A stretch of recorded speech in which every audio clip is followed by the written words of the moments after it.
உழவர் உலகம் வேட்டியில் உதயம். உதயம் வேட்டிகள் ஷர்ட்டுகள். பீட்டர் அல்போன்ஸ், உங்களிடமிருந்தே தொடங்குறேன். ஒரு 2-3 நாளாவே இதை பத்தி நம்ம பேசிட்டு இருக்கிறோம். பிரதமர் தொடர்ந்து சொல்வது மக்கள் சொத்துக்களை காங்கிரஸ் பறித்து கொள்ளும் அப்படின்ற ஒரு விமர்சனத்தை தொடர்ந்து முன்வைக்கிறார், குற்றச்சாட்டை. அதை எப்படி நீங்க எடுத்துக்கிறீங்க?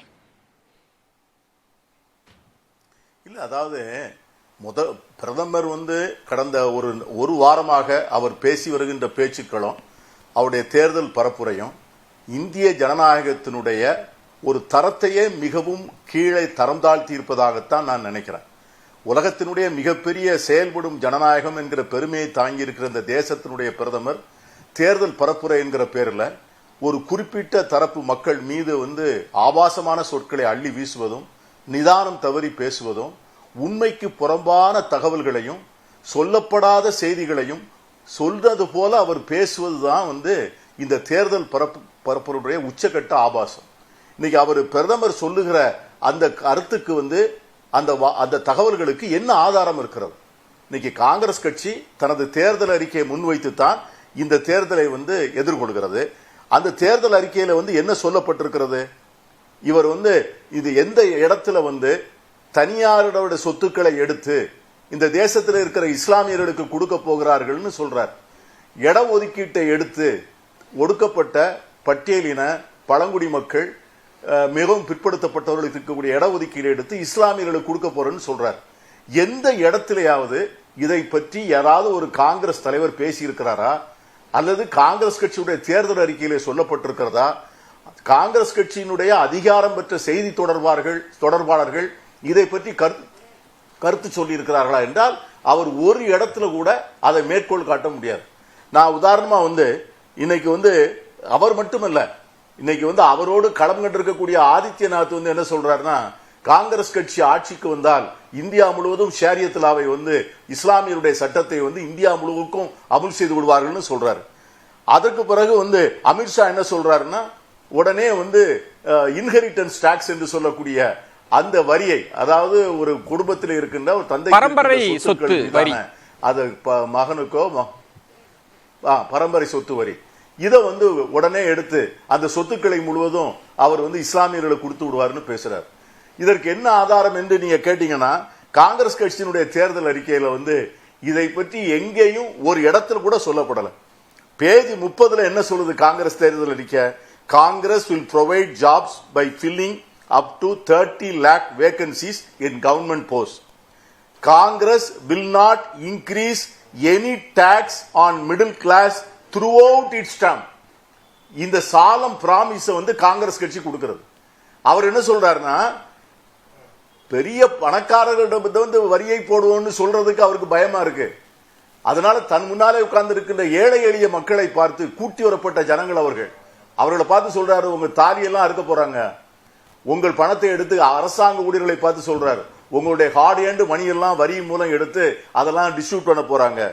அதுக்கு பிறகு என்ன சொல்றது மூணாவதுன்னா, Congress will support small businesses so all the nation's resources don't get sold to billionaires like Adani. இது பேஜ் 28 இருக்கு. காங்கிரஸ் கட்சி என்ன சொல்றதுன்னா, இந்த நாட்டில் சிறு குறு நடுத்தர தொழில்களை வளர்த்து எடுப்போம், அதற்கான ஆதரவுகளை கொடுப்போம்.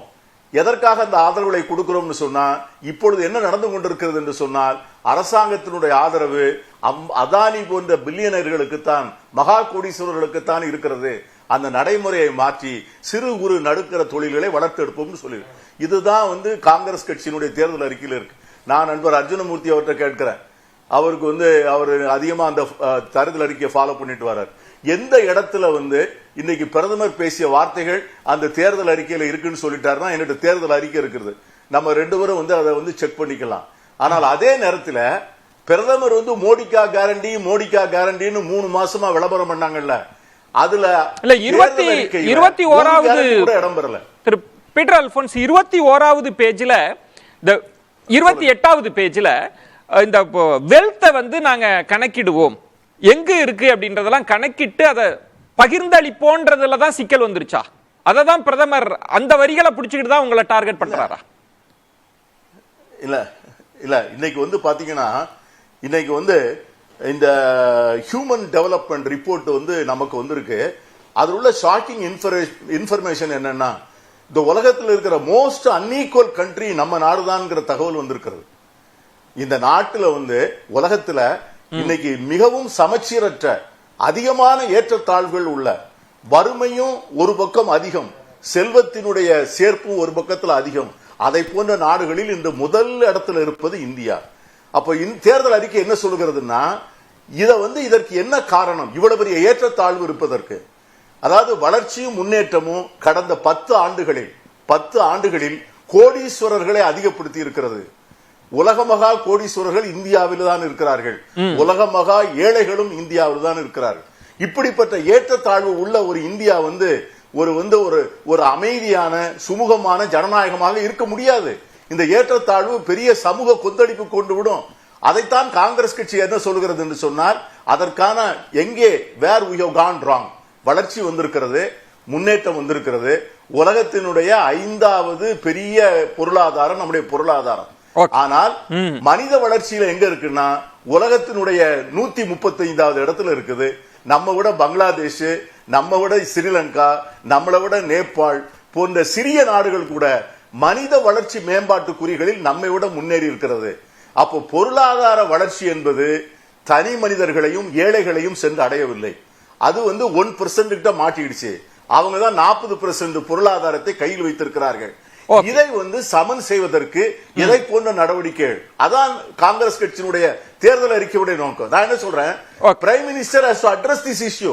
அவர் இதைத்தான் பேச வேண்டும். இன்னைக்கு தேர்தல்ல கரீப் கல்யாண் திட்டத்துல ஒரு 5 கிலோ அரிசியை கொடுத்துறதுனால அதை சரி பண்ண முடியாது. அதுக்கு வேற ஆக்டிவிட்டிஸ் வேணும், திட்டங்கள் வேணும். ஆடவர் உலகம் வேட்டியில் உதயம். உதயம் வேட்டிகள் ஷர்ட்டுகள்.